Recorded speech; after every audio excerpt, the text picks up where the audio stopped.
Haleluya, puji Tuhan. Sekali lagi boleh lambaikan tangan saudara, katakan shalom. Haleluya, puji Tuhan saudara. Saya percaya semua kita sudah disegarkan menikmati hadirat lawatan Tuhan. Kita dipuaskan lewat pujian penyembahan kita oleh hadirat Tuhan. Amin saudara. Dan biarlah kiranya Tuhan kita Yesus Kristus juga dipuaskan lewat pujian penyembahan kita. Amin. Oke, puji Tuhan saudaraku. Sebentar kita akan mendengarkan firman Tuhan. Kita bersyukur saudara, hari ini kita masih bisa beribadah, memuji menyembah Tuhan. Bahkan semakin hari semakin baik, semua karena pertolongan Tuhan. Bahkan hari ini kita memperingati hari turunnya, tercurahnya Roh Kudus 2000 tahun yang lalu ke atas semua murid-murid Tuhan. Dan Roh Kudus sudah ada di muka bumi ini. Bahkan dia ada dalam kehidupan kita masing-masing. Bahkan dia ada di tengah-tengah kita, sehingga kita bisa mengalami sukacita, bisa mengalami berkat-berkat Tuhan. Amin. Puji Tuhan saudaraku. Sekali lagi selamat beribadah hari turunnya Roh Kudus buat kita semuanya. Saya percaya semua kita ada dalam keadaan sukacita yang melimpah. Puji Tuhan saudara yang diberkati oleh Tuhan, khususnya jemaat GBI Bantar Sanwe yang terkasih. Shalom. Apakah saudara merindukan ibu? Kalau ibu sama bapak, so pasti merindukan kalian semuanya. Nah, oleh karena itu saudara, mari kita buka Alkitab kita. Tidak lama-lama kita akan mendengar firman Tuhan. Kita buka Alkitab kita, Kisah Para Rasul pasal yang pertama. Yang bawa Alkitab, mari buka Alkitab saudara. Yang tidak boleh buka HP saudara, tapi pastikan saudara membuka firman Tuhan. Amin. Kisah Para Rasul pasal yang pertama dimulai dari ayat yang ke-12 sampai 14. Judulnya di atas, Rasul-Rasul menanti-nanti. Yang sudah dapat boleh katakan amin. Haleluya, saya percaya saudara sudah amin kan? Amin saudara. Dalam hitungan yang ketiga, saya mau kita baca dengan suara yang lantang serentak. Kisah Para Rasul pasal 1 mulai dari ayat yang ke-12 dari judulnya 1, 2, 3 ya. Rasul-rasul menanti-nanti. Ayat 12. Maka kembalilah rasul-rasul itu ke Yerusalem dari bukit yang disebut Bukit Zaitun, yang hanya seperjalanan sabat jauhnya dari Yerusalem. Setelah mereka tiba di kota, naiklah mereka ke ruang atas, tempat mereka menumpang. Mereka itu ialah Petrus dan Yohanes, Yakobus dan Andreas, Filipus dan Thomas, Bartolomeus dan Matius, Yakobus bin Alpeus dan Simon orang Zelot, dan Yudas bin Yakobus. Ayat 14. Mereka semua bertekun dengan sehati dalam doa bersama-sama dengan beberapa perempuan serta Maria ibu Yesus dan dengan saudara-saudara Yesus. Amin. Puji Tuhan, demikian pembacaan firman Tuhan buat kita semua di hari yang penuh sukacita hari ini. Sebelum kita dengar firman Tuhan, boleh kasih tahu siapa kanan kiri yang katakan hari ini adalah hari yang penuh sukacita, begitu saudara. Amin. Haleluya, puji Tuhan. Saudara, saya berikan tema kita hari ini, berani bertekun. Boleh sama-sama katakan berani bertekun. Amin saudara. Oke. Di ayat 12 tadi dikatakan judulnya di atas, Rasul-rasul menanti-nanti. Nah saudara, minggu kemarin, dalam 1-2 minggu ini kita berbicara tentang kenaikan Yesus ke surga. Saudara, kita tahu sebelum Yesus naik ke surga, sudah beberapa kali, banyak kali Yesus berbicara kepada murid-muridnya bahwa Yesus akan mati. Ya, pastinya itu menebus dosa kita semuanya. Dia akan mati dan bangkit dari antara orang mati. Bahkan dia akan naik ke surga. Dan dia juga berjanji bahwa dia akan turun kembali nanti, ya, untuk menjemput kita gerejanya. Nah saudara, kita tahu dari pembacaan firman Tuhan, khususnya kita Kisah Para Rasul dan ketiga Injil saudara, bahwa Yesus memberitahu murid-muridnya sebelum dia naik ke surga, dia banyak berbicara tentang kerajaan Allah. Kalau kita melihat di pasal 1 ya, bahkan kita mencatat 40 hari Yesus menampakkan diri kepada murid-muridnya, meneguhkan hati murid-muridnya bahwa dia hidup. Kedua 40 hari itu dia berbicara banyak tentang kerajaan Allah. Kenapa? Karena begitu teramat pentingnya bagi semua murid-murid Tuhan mengetahui dan menyadari betapa kerajaan Allah itu harus diberitakan di muka bumi ini. Nah, selama 40 hari Yesus temanya cuma 4 cuma tentang kerajaan Allah. Pagi, siang, dan malam dia berbicara tentang kerajaan Allah kepada murid-muridnya. Dia meneguhkan bahwa dia hidup, dan dia menekankan betapa pentingnya murid-murid mengetahui dan akan memberitakan tentang kerajaan Allah. Nah saudara, setelah Yesus naik ke surga, saudaraku, murid-murid, ke-12 murid, walaupun satu sudah berkhianat, Yudas Iskariot ya, murid-murid ini Alkitab mencatat, maka kembalilah rasul-rasul itu ke Yerusalem, dari tempat di mana Yesus terangkat dari Bukit Zaitun ya. Maka kembalilah rasul-rasul itu atau murid-murid Yesus ke Yerusalem dari bukit yang disebut Bukit Zaitun. Yesus terangkat dari Bukit Zaitun, disaksikan oleh mata murid-murid bagaimana Yesus naik ke surga secara supranatural. Saya percaya mereka belum pernah melihat siapapun yang begitu tiba-tiba naik pelan-pelan ke surga dan lama-lama awan menutupnya tidak kelihatan lagi. Penglihatan yang spektakuler. Mereka menyaksikan begitu dahsyat bagaimana Yesus naik ke surga, saudara. Saudara, saya percaya murid-murid ini secara manusia, setelah Yesus naik ke surga, pasti mereka sangat kehilangan. Bahkan mungkin mereka secara manusia mungkin sedih, karena selama 3,5 tahun Yesus bersama murid-murid siang dan malam memberitakan Injil kemana-mana. Murid-murid bersama Yesus melakukan banyak mujizat, bahkan membangkitkan orang mati, menyembuhkan orang sakit. Saudara, selama 3,5 tahun itu saya percaya mereka sangat dekat dengan Yesus. Karena siang dan malam mereka bersama-sama melayani Tuhan, makan bersama, jalan bersama, melayani bersama, melakukan mujizat juga bersama-sama dengan Tuhan. Tapi tiba-tiba di satu waktu Yesus harus pergi meninggalkan mereka. Sebelum Yesus naik ke surga, mungkin mereka tidak terlalu berpikir ke sana. Tapi saya yakin dan percaya setelah Yesus naik ke surga, mereka baru ingat. Dan saya percaya mungkin mereka secara manusia sedih, kehilangan gitu ya. Kalau bukan karena mereka percaya, berpegang kepada apa yang dikatakan Tuhan Yesus waktu dia masih bersama mereka, saudara, mungkin mereka sudah bubar, saudara. Bapak rohani mereka, pemimpin guru mereka hilang dari hadapan mereka. Dikatakan di sana rasul-rasul menanti-nanti. Apa yang mereka nantikan, saudara? Nama menanti-nanti itu berarti ada sesuatu yang mereka nantikan. Maka kembalilah rasul-rasul itu ke Yerusalem dari bukit yang disebut Bukit Zaitun, yang hanya seperjalanan sahabat jauhnya dari Yerusalem. Ayat 13, setelah mereka tiba di kota dari Bukit Zaitun tadi ya, naiklah mereka ke ruang atas tempat mereka numpang. Mereka itu ialah Petrus dan Yohanes, Yakobus dan Andreas, Filipus dan Thomas, Bartolomeus, Matius, Yakobus dan bin Alpeus, Simon orang Zelot dan Yudas bin Yakobus. Mereka naik katanya ke ruang atas di mana mereka menumpang, saudara. Kenapa mereka tidak pulang ke rumah mereka masing-masing? Perhatikan baik-baik. Mari kita buka di Lukas, Injil Lukas 24 ayat yang ke-49. Perhatikan, saya bacakan untuk kita semuanya. Lukas 24 ayat 49. Dan aku, kata Yesus, akan mengirim kepadamu apa yang dijanjikan Bapakku. Tetapi kamu harus tinggal di dalam kota ini sampai kamu diperlengkapi dengan kekuasaan dari tempat yang maha tinggi. Saudara, Yesus melarang mereka pergi. Sebelum Yesus naik ke surga, kalau saudara melihat ini, Yesus menghampiri mereka Yesus menampakkan diri kepada semua murid.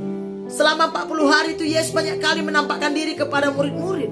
Dan satu waktu dia berkata, dan aku akan mengirim kepadamu apa yang dijanjikan Bapa. Apa sih yang dijanjikan Bapa?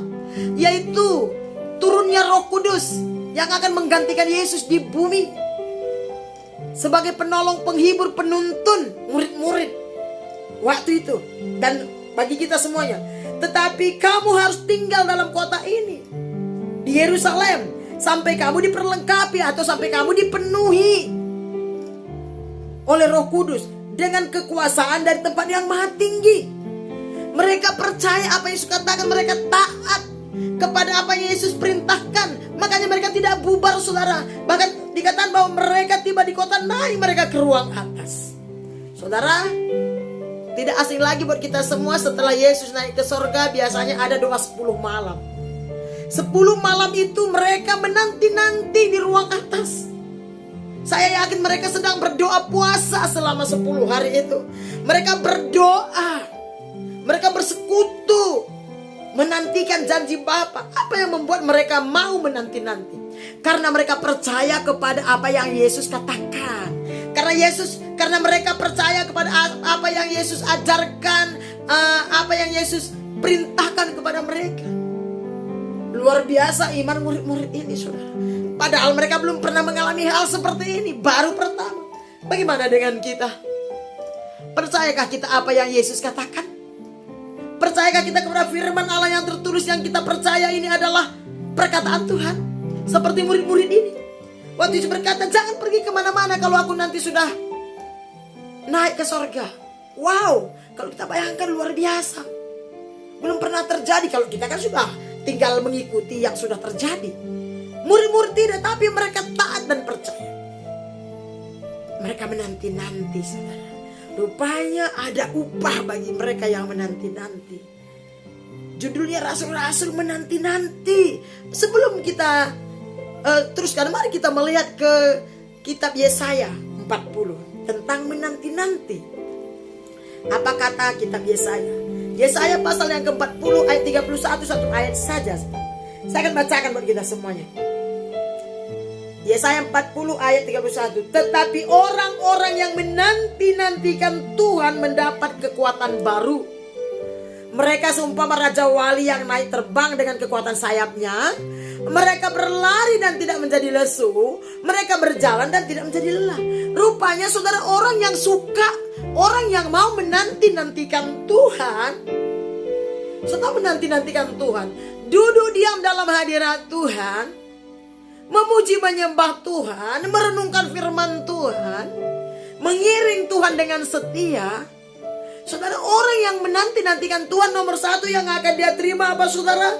Mendapat kekuatan baru. Mungkin kita sudah punya kekuatan, tapi Tuhan limpahkan lagi kekuatannya yang baru, sehingga kekuatan kita makin hari makin bertambah. Yang kedua apa? Mereka akan menjadi seumpama raja wali yang naik terbang dengan kekuatan sayapnya. Artinya, saudara, raja wali kalau terbang, semakin tinggi, semakin kuat badainya, dia semakin terbang naik tinggi. Artinya dia akan, orang yang suka menanti-nantikan Tuhan, orang yang percaya dan mau menanti-nantikan Tuhan, pertama dia akan selalu mendapat kekuatan yang baru dari Tuhan. Dan kedua, dia akan seperti raja wali. Tuhan akan berikan dia kekuatan yang ekstra, kemampuan untuk menghadapi segala persoalan kesulitan hidup. Semakin banyak masalah, dia akan semakin terbang tinggi. Banyak persoalan hidup, banyak tantangan hidup, rintangan, apapun itu, dia bersuka cita di atasnya. Dia bisa melihat, memandang ke depan. Dia bisa melihat tangan Tuhan ada di atasnya. Dia bisa melihat ada pertolongan Tuhan bagi dia. Dia tidak letoy, dia tidak jatuh dan rebah, saudara. Dia tidak apalagi jatuh tergeletak gitu, tidak. Orang yang suka menanti-nantikan Tuhan, dan apalagi mereka berlari dan tidak menjadi lesu, mereka berjalan dan tidak menjadi lelah. Artinya selalu ada semangat gairah. Bagi orang-orang yang suka menanti-nantikan Tuhan, akan selalu menerima kekuatan baru, akan selalu menerima semangat dan gairah, akan selalu menerima sukacita dan damai sejahtera. Dan saya percaya orang yang suka menanti-nantikan Tuhan akan mengalami, menerima keajaiban-keajaiban yang dari Tuhan. Yang percaya katakan amin. Saudara mau menerima kekuatan baru dalam menjalani hari-hari saudara? Karena hari-hari ini tidak ada yang baik sebenarnya, saudara. Hari-hari ini banyak masalah, banyak persoalan hidup, banyak tantangan hidup. Baik dari rumah tangga, keluarga, pekerjaan, pelayanan, dari lingkungan, dari diri kita sendiri, saudara. Setiap hari kita banyak godaan, banyak pengaruh. Kalau kita tidak memiliki kekuatan yang berasal dari Allah, kita bisa jatuh tergeletak. Kita bisa terbawa arus oleh keadaan situasi dunia yang tidak ada pastinya ini, dunia yang gelap ini. Tetapi bagi orang yang menanti-nantikan Tuhan, kata kitab Yesaya, bahkan kitab yang lain, akan selalu menerima kekuatan baru, akan menerima semangat gairah dari Tuhan, akan menerima kemampuan untuk mengatasi, untuk melalui semua persoalan hidup dengan penuh sukacita, karena ada Tuhan di dalam hidupnya. Amin. Puji Tuhan. Ya, mereka berlari tidak akan menjadi lelah, berjalan tidak menjadi lesu. Artinya dia ada selalu sukacita menjalani hari-harinya. Selalu ada pengharapan yang baru Tuhan kasih. Selalu ada damai sejahtera yang baru Tuhan limpahkan. Kenapa? Waktu dia menanti-nantikan Tuhan, dia bersekutu dengan Allah. Dia berkomunikasi dengan Sang Pencipta. Dia bergaul dengan Sang yang empunya jagat raya, yang empunya kehidupan dan kematian, yang empunya segala kuasa, saudara. Amin. Mari belajar menanti-nantikan Tuhan. Boleh kasih tahu sama kanan kirinya, pastikan kamu selalu menanti-nantikan Tuhan dalam hidup ini. Amin. Oke, kita kembali kepada pembahasan kita, saudara. Kenapa mereka menanti-nantikan Tuhan? Nomor satu, karena mereka percaya apa yang Yesus katakan. Kedua, karena mereka mengasihi Tuhan. Mereka mengasihi Tuhan, makanya dia mau menanti-nantikan Tuhan. Nah, karena mereka mau taat kepada perintah Tuhan. Mari kita melihat Kisah Para Rasul 1 ayat 4 sama dengan yang tadi. Saya bacakan. Pada satu hari ketika ia makan bersama-sama dengan mereka, ia melarang mereka, Yesus ya, melarang mereka meninggalkan Yerusalem dan menyuruh mereka tinggal di situ, menantikan janji Bapa yang demikian katanya telah kamu terima, telah kamu dengar daripada aku, dan seterusnya. Sama dengan yang tadi. Dia larang. Yesus tidak kasih mereka bubar, tapi nantikan. Percaya, aku akan kirim seorang pribadi, penolong, penghibur, penuntun. Amin, saudara. Nah, ayat yang ke-14, saudara, dikatakan di sini begini. Mereka semua bertekun dengan sehati. Katakan, bertekun dengan sehati. Sekali lagi saya mau saudara ucapkan, bertekun dengan sehati. Saya percaya sudah ucapkan ya, saudara. Mereka semuanya murid-murid Tuhan bersama Ibu Yesus ya, Maria. Mereka semua bertekun dengan sehati dalam doa bersama-sama dengan beberapa perempuan serta Maria, Ibu Yesus, dan dengan saudara-saudara Yesus. Saudara, setelah Yesus naik ke surga disaksikan oleh mereka. Mereka menaati, melakukan apa yang diperintahkan, yaitu jangan pergi dari Yerusalem, jangan tinggalkan Yerusalem, tetapi nantikan janji Bapa sampai engkau diperlengkapi dengan kekuasaan dan tempat yang maha tinggi dari surga. Nah, mereka naik ke ruangan atas. Alkitab mencatat mereka semua bertekun, saudara. Saya percaya di samping mereka sedih secara jasmani, secara manusiawi, kehilangan, tetapi yang membuat mereka kuat karena ada janji Bapa. Yesus berjanji mereka akan dilawat, mereka akan diperlengkapi dari surga, saudara. Dan mereka semua bertekun. Saudara, tadi saya lihat sedikit apa artinya bertekun. Arti bertekun dalam bahasa Yunani, saya nggak ahli sih, tapi tadi saya lihat sedikit di Alkitab penuntun.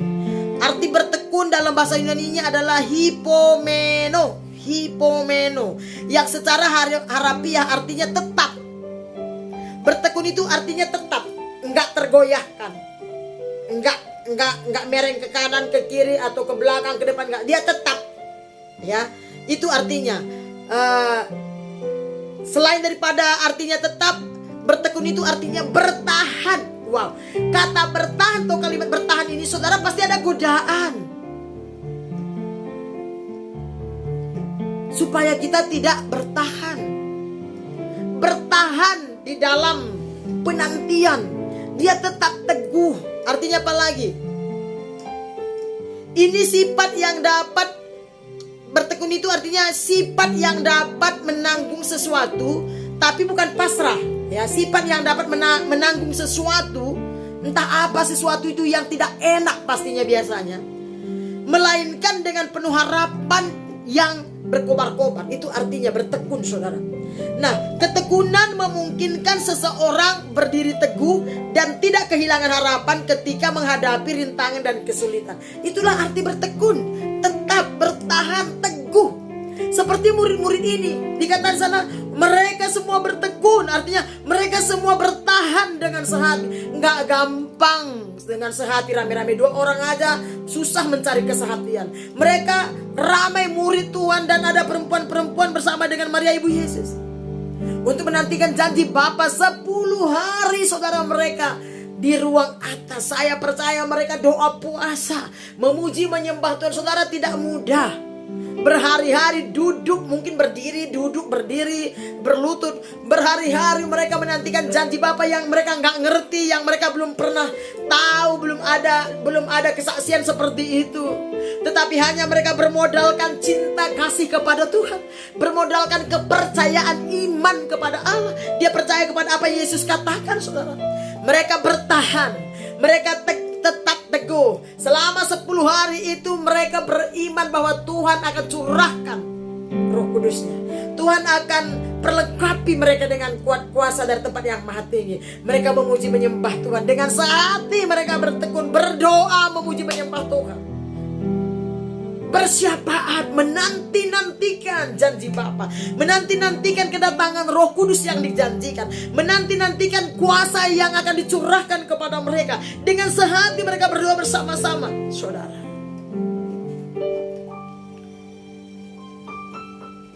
Beranikah kita bertekun seperti murid-murid ini? Bukankah kita juga murid-murid Tuhan, saudara? Mari miliki hati yang mau bertekun, menanti-nantikan Tuhan.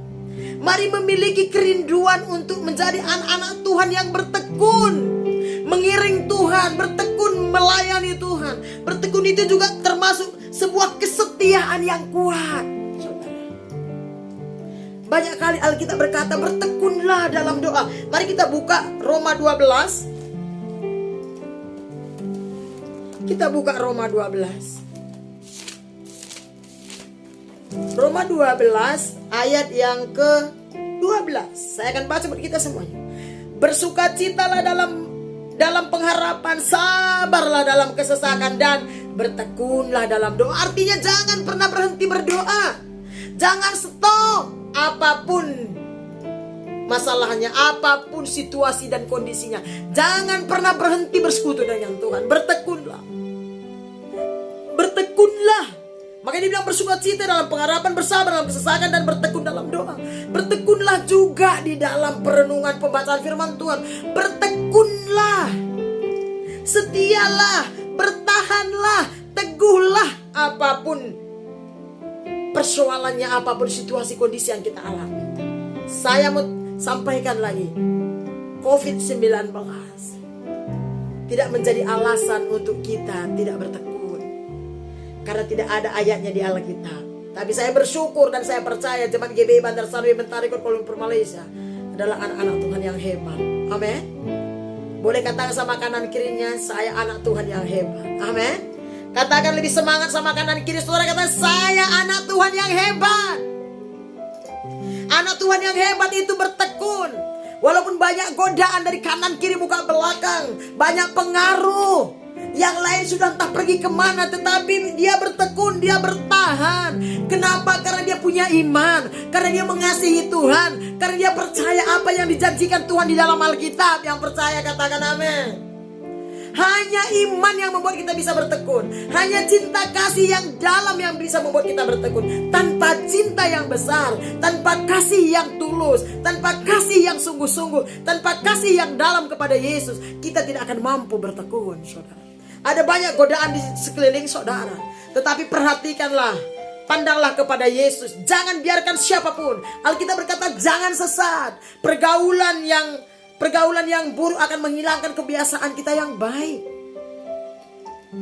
Pergaulan duniawi ini akan menghilangkan kebiasaan kita bersama Tuhan. Hari-hari ini ada banyak orang Kristen yang tidak lagi merasakan hadirat Tuhan. Saya bukan menghakimi. Ada banyak orang-orang Kristen yang tidak lagi memiliki kehausan, kelaparan kepada Allah. Ini adalah sesuatu yang bahaya, saudara. Kalau kita tidak lagi merindukan Tuhan, kalau kita tidak lagi haus dan lapar, kalau kita tidak lagi merasakan Tuhan, ini bukan kabar baik. Ini adalah kabar duka cita. Saya berharap dan berdoa lewat ibadah, lewat ibadah memperingati Hari Pencurahan Roh Kudus hari ini, semua saudara, khususnya yang ada di Bandar Sarwi, kembali datang bersekutu dengan Tuhan, mengalami cinta mula-mula. Amin, saudara. Miliki ketekunan. Berani bertekun itu artinya miliki ketekunan. Memang untuk bertekun itu harus ada pengorbanan. Kita harus mengorbankan banyak keinginan-keinginan daging keduniawian kita, suara-suara yang dari luar, ajakan-ajakan segala-galanya. Boleh, gak masalah. Kita harus kerja. Kita juga harus ada waktu istirahat, ada waktu untuk jalan-jalan, ada waktu untuk refreshing. Tetapi jangan lupa, harus ada waktu dengan Tuhan. Karena dialah yang memberikan kita kesempatan demi kesempatan. Bahkan napas kehidupan sampai hari ini ada di raga kita. Karena dia baik. Amin saudara. Apa hasilnya yang kita akan lihat? Ketekunan mereka di dalam berdoa. Ada satu ayat lagi, mari kita melihat saudaraku. Kolose 4. Soal ketekunan, Kolose 4 ayat yang kedua. Kita Kolose 4 ayat yang kedua. Saya akan bacakan buat kita semuanya. Bertekunlah dalam doa, dan dalam pada itu berjaga-jagalah sambil mengucap syukur. Ada banyak ayat tentang perintah Allah supaya kita bertekun.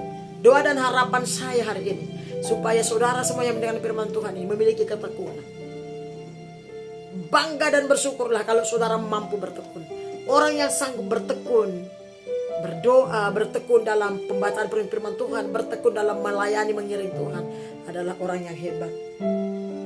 Adalah orang yang betul-betul didiami oleh Roh Kudus. Ya, apa hasilnya? Apa yang murid-murid dapatkan? Hasil dari penantian mereka dengan bertekun. Mari kita lihat kisah para rasul. Kita kembali ke kisah para rasul, saudara. Kisah para rasul pasal yang kedua. Saya akan bacakan buat kita semuanya, saudara dengarkan saja. Pentakosta. Ketika tiba hari Pentakosta, semua orang percaya berkumpul di satu tempat. Tiba-tiba turunlah dari langit suatu bunyi seperti tiupan angin keras yang memenuhi seluruh rumah di mana mereka duduk. Tempat murid-murid tadi berkumpul ya, di Yerusalem, di atas ruangan. Dan tampaklah kepada mereka lidah-lidah seperti nyala api yang bertebaran dan hinggap pada mereka masing-masing. Maka penuhlah mereka dengan Roh Kudus. Amin. Lalu mereka mulai berkata-kata dalam bahasa-bahasa lain seperti yang diberikan oleh Roh itu, Roh Kudus ya, kepada mereka untuk mengatakannya dan seterusnya. Saudara, kalimat ini, perikop ini tidak asing lagi buat kita semuanya. Tetapi yang menjadi masalahnya, apakah kita menghidupinya? Apakah kita hidup di dalamnya? Atau sekedar gak asing? Apa artinya kalimat ini, perikop ini, cerita ini, berita ini, sejarah ini tidak asing buat kita? Tetapi kita tidak hidup di dalamnya atau tidak menikmati kehidupan di dalamnya. Seperti rasul-rasul. Tahukah saudara apa yang sedang terjadi? Setelah Roh Kudus dicurahkan di hari Pentakosta kepada murid-murid, disitulah lahir gereja. Disitulah lahir gereja. Petrus yang tadinya, kalau saudara baca, Petrus yang tadinya penakut, orang yang mudah sakit hati. Kalau saudara pelajari tentang Petrus itu seorang yang suka sakit hati. Makanya dia cerita tentang pengampunan dengan Yesus. Seorang yang menyangkal Tuhan 3 kali. Penakut saudara. Emosional Petrus itu. Makanya dia waktu Yesus ditangkap, dia potong telinga orang Romawi itu. Tapi tahukah saudara apa yang terjadi kepada Petrus? Waktu dia bertekun, bertahan, menanti-nantikan janji Bapa bersama dengan murid-murid yang lain dan Ibu Yesus Maria. Dia bertahan dalam 10 hari itu. Dia taat kepada Tuhan, dia bertekun saudara. Hari Pentakosta, Roh Kudus dicurahkan dengan hebat kepada murid-murid di atas loteng di Yerusalem waktu itu. Dan Roh Kudus itu memenuhi mereka. Tanda awal mereka dipenuhi adalah mereka berkata-kata dalam bahasa-bahasa lain, kata Alkitab, seperti yang diberikan Roh Kudus itu. Tahukah saudara apa yang terjadi kepada murid-murid? Apalagi Petrus. Petrus yang tadinya penakut jadi pemberani saudara. Bahkan rela mati bagi Yesus. Dia memberitakan Injil. Sekali dia beritakan Injil, 3.000 orang yang bertobat. Dia melakukan mujizat. Kenapa? Karena mereka waktu mereka menanti-nanti, dengan taat, bertekun, dengan sehati berdoa, puji menyembah Tuhan selama 10 hari menantikan janji Bapa.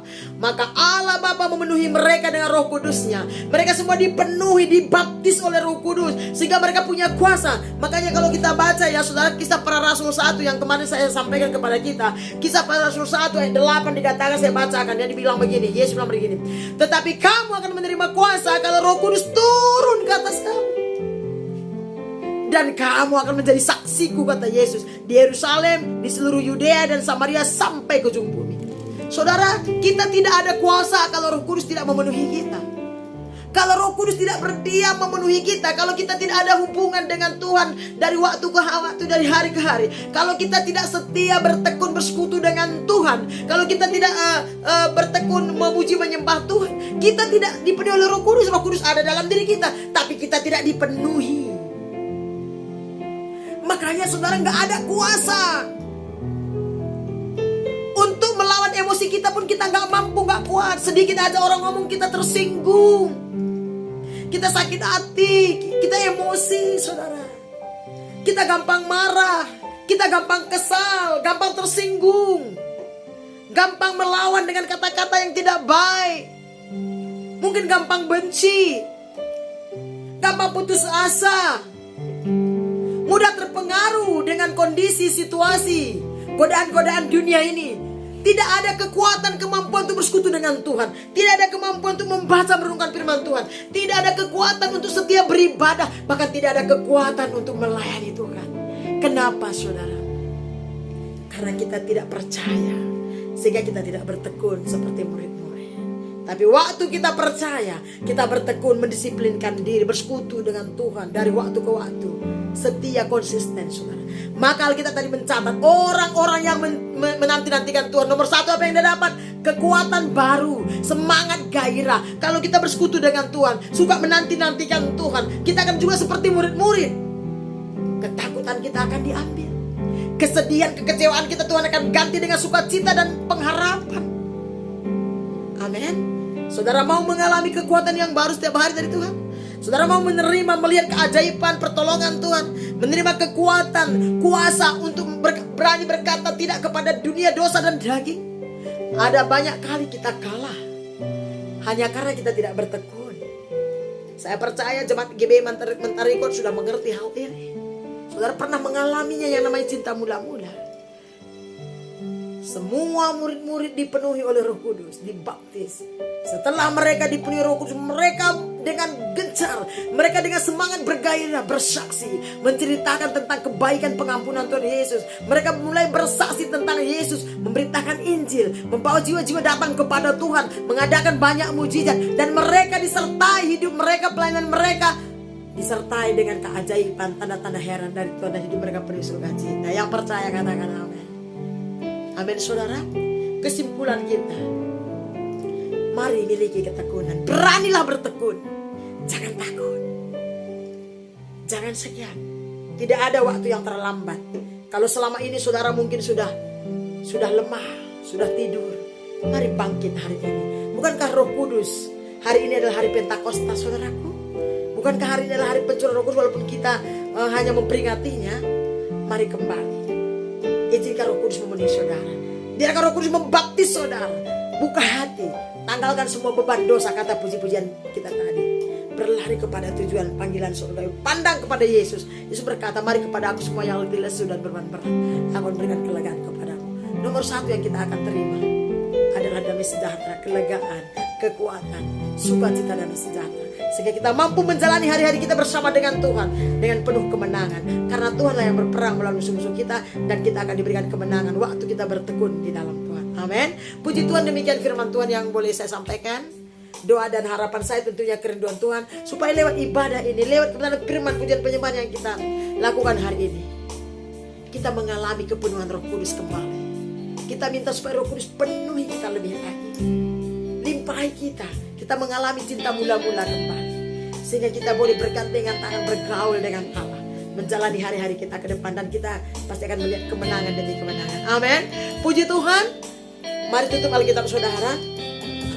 Kita angkat satu pujian kita di hadapan Tuhan. Biarlah pujian kita ini terjadi atas hidup kita, menjadi gaya hidup kita. Kita kata, Roh Allah yang hidup, penuhiku. Haleluya.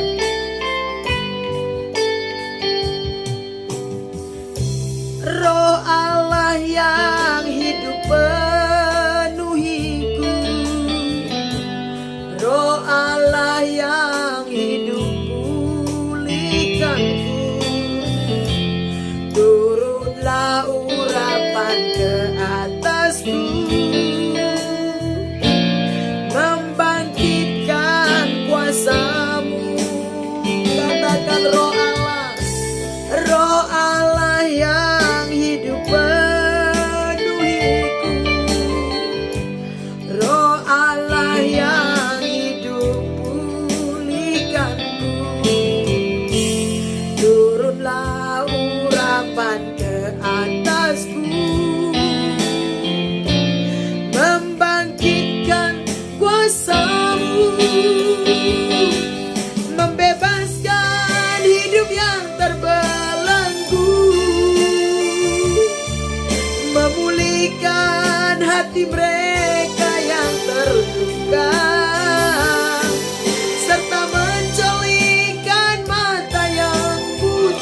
menyatakan kebesaran kuasa-Mu.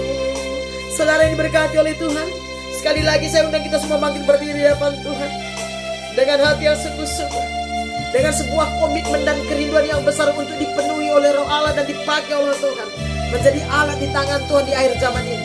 Mari kita angkat pujian ini dari awal, sama-sama kita katakan. Roh Allah yang hidup penuhiku, Roh Allah yang hidup pulihkanku, turunlah urapan ke atasku, membangkitkan kuasa-Mu, membebaskan hidup yang terbelenggu, memulihkan hati mereka yang terluka, serta mencelihkan mata yang buta. Jadikan hidupku Allah-Mu dipenuhi urapan baru, menyatakan kebesaran kuasa-Mu, membebaskan hidup yang terbelenggu. Amin. Memulihkan hati mereka yang terluka, serta mencelihkan mata yang buta. Jadikan hidupku Allah-Mu dipenuhi urapan baru, menyatakan kebesaran kuasa-Mu.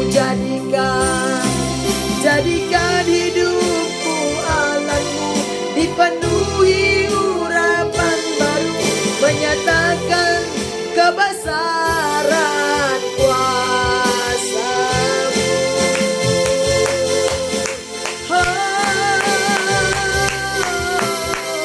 Haleluya, haleluya, haleluya.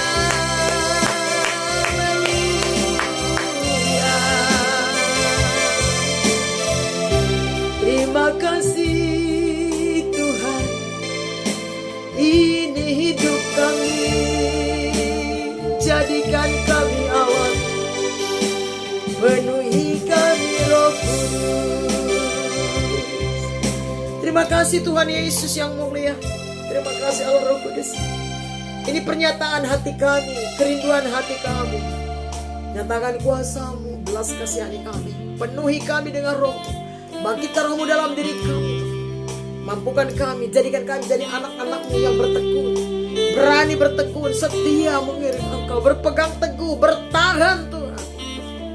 Dan kami percaya sesuai janji firman-Mu bahwa orang-orang yang menanti-nantikan Engkau akan mendapat kekuatan baru. Mereka berjalan tidak akan menjadi lelah, mereka berlari dan tidak menjadi letih. Bahkan ada keajaiban, ada mujizat, ada kuasa bagi kami yang berani bertekun menanti-nantikan Tuhan dalam kehidupan ini. Terima kasih Bapa, hamba-Mu terbatas, Roh-Mu tidak terbatas. Materikan firman-Mu dalam hati seluruh umat-Mu yang mendengarkan firman hari ini. Jamah berkati mereka, ubah baharui mereka, penuhi mereka, urapi, perlengkapi dengan kuat kuasa-Mu. Biarlah mereka menjadi anak-anak Tuhan yang bertekun. Hamba berdoa, apa yang menjadi persoalan pergumulan jemaat-Mu, Yesus Kau menjadi jawaban. Kuatkan yang lemah, angkat yang jatuh, hiburkan usaha hati. Berkati yang kekurangan, sembuhkan yang sakit, bebaskan yang terbelenggu, ampuni yang berdosa. Hamba-Mu selesai. Hamba serahkan seluruh jemaat-Mu hanya dalam tangan, berperkara atas hidup mereka. Terpuji nama, segala kemuliaan, hormat, punya syukur kami bagi Yesus Tuhan kami. Dalam nama Yesus kami berdoa bersyukur. Semua kita yang diberkati dan percaya, sama-sama kita katakan amin. Haleluya. Berikan tepuk tangan bagi Allah kita. Puji Tuhan. Silakan duduk saudara diberkati Tuhan. Demikian firman Tuhan yang boleh saya sampaikan. Doa dan harapan saya tentunya kerinduan Tuhan, biarlah melalui hari ini saudara bangkit lebih lagi, bertekun di dalam Tuhan, dipenuhi oleh Roh Kudus, dipakai oleh Tuhan, dan pasti itu Tuhan memberkati saudara. Amin. Sampai ketemu di waktu yang akan datang. Sekali lagi selamat hari pencurahan Roh Kudus bagi kita. Selamat menerima kemenangan, sukacita dan berkat yang berkelimpahan dari Bapa kita. Amin. Sampai ketemu di minggu-minggu berikutnya. Tuhan Yesus memberkati kita semuanya. Shalom.